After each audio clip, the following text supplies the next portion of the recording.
आज खूप दिवसानंतर आहे ना फार असं बरं वाटत होतं, कारण का आज आहे ना सकाळी पाऊस पडून गेलेला होता. त्याच्यामुळे इथे पूर्ण ना असं वातावरण एकदम थंडगार झालेलं होतं. मी पण टायमाकडे बघितलं नाही. ऑफिसला जायला तसा लेट होत होता. पण म्हटलं चला आज आहे ना आपण सायकलने मस्तपैकी ना एक असा गल्ली-गल्लीतून फेरफटका मारून येऊ. घड्याळाकडे बघितलं नाही.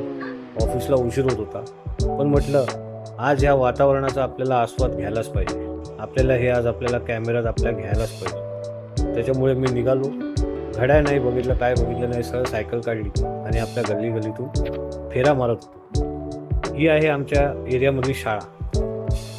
आणि हा हा जो एरिया आहे ना, हा एवढा शांत असतो सकाळी पण आणि संध्याकाळी पण. फार बरं वाटतं. तर ही शाळा आहे आमच्या एरियातली, ज्ञानवर्धिनी म्हणून शाळा आहे. जो कोण चारकोपमध्ये राहत असेल ना, त्याला ही शाळा नक्कीच माहिती असेल. आणि या शाळेबद्दल ज्या काही आठवणी असतील तर आम्हाला नक्की कमेंटमध्ये सांगा. तर हे आजचं असं वातावरण मी फार असं एन्जॉय केलं. आणि नंतर मी ऑफिसला गेलो. आणि ऑफिसला आलो तर हे बघा आपलं हे आकाश. इकडे जरासुद्धा पावसाचा थांग पत्ता नव्हता.